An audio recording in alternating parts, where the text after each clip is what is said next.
I did this play in London. Sure, right. Again with Matthew.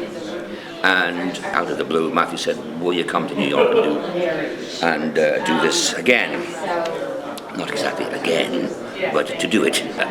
I thought, why not? It was such great fun in London, and I thought it would be just the right thing to do. I saw the play in the first preview, so that was many months ago, and I thought it was amazing, and the actors were all amazing, and I called up my agent and said, okay, I have to play this part someday, I don't care whenever they leave. Then I heard that, yes, they were replacing, and Matthew was auditioning actors in New York, and I couldn't get to New York, I was doing something. And then Matthew came to LA, and that's when I met him and auditioned for him. And that was it. And I saw that the cast was changing over, and I thought, oh. So, just on a lark, sort of, I called my agents and I said, I would like to go in on that. So I locked myself in my room for 3 days and got down with that material and auditioned for it and got it.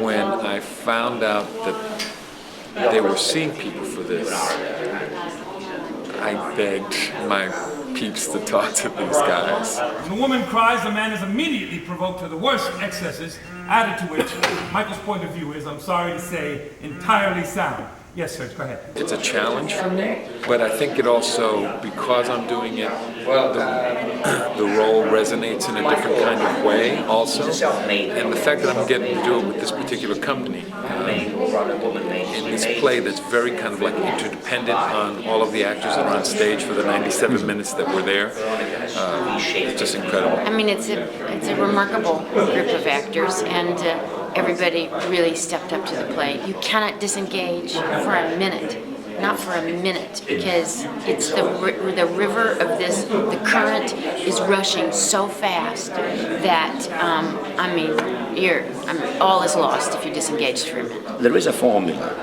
There is a formula. It's not very clear, but there is a formula. A formula for success. And she's found it in the structure of the piece, in the structure of the play. It's directed in such a way that it's very balletic in terms of the movement. It's wild. It is a wild piece to play. By the way, it's pretty amusing. Someone descended from Spartacus and John Wayne who can't even pick up a mouse. Shut up about the hamster! If you walk past the theatre, you'll hear people howling with laughter. But she steadfastly believes it's not a comedy. Apparently, Yasmina, the author, she didn't write it as a comedy, and she didn't care if any laughs were gotten at all. Interesting. What makes it funny, I think, is because it's like watching Candid Camera or a reality show. That's the stakes are so high and so true, and you see people struggling through such horrific things, and it's not happening to you, and that's funny. That you're looking at the worst day in these two couples, these four people's lives, and some of it is hysterically funny, but I think that the audience goes, why am I laughing at Yes. Could I offer you a cigar? No cigars. Too bad. You are not intending to smoke a cigar, Ellen. I'll do what I like, Annette. If I feel like accepting a cigar, I'll accept a cigar. If I'm not smoking, it's because I don't want to upset Veronica, who's already completely lost it. She's right, stop sniveling! You see these two couples start in a very kind of idyllic world and then deteriorate right before your eyes. It's a disaster of people's lives. I think that's what she charts. You told me that you didn't think this was a good idea, Michael. I think so. You think so? My little drop? Didn't you have to go? Oh, I can manage a small glass now that we've come this far. It's about family and children and the stuff that people can all relate to. The fact that children are a resonant bass chord, Right, yeah. you know, in the piece is very important. The main thing is that the children speak to one another. I'll bring Benjamin here at 7:30 and we'll leave them to have their discussion. No, you don't look very convinced. If Benjamin is not made aware of his responsibilities, they'll just look at each other like a pair of China dogs. It'll be a catastrophe. Well, what do you mean? What do you mean made aware of his responsibilities? I'm sure your son is not a savage. Of course Benjamin isn't a savage. Yes, he is. But then there's some profound things about people's worldviews that come out. It's a very strong piece of writing. When you murdered that hamster, Murdered?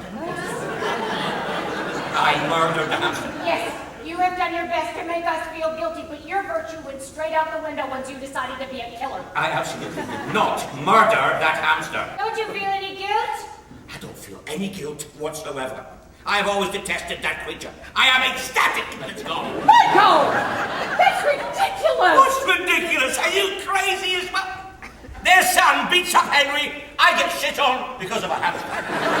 I'm in heaven. You know, I'm really challenged in the best sense of the word. I feel all that great kind of stretching and excitement that, you know, as if I was just a newbie on Broadway. I feel very, very, very blessed to be back in New York, working on a play and working on this caliber of a play with, Ken Stott, who got to come here now and eat Broadway up, and so that's great. And to be working with Christine Lahti and Annie Potts, who are just tremendous actors. And during this time of year too, it was way cool.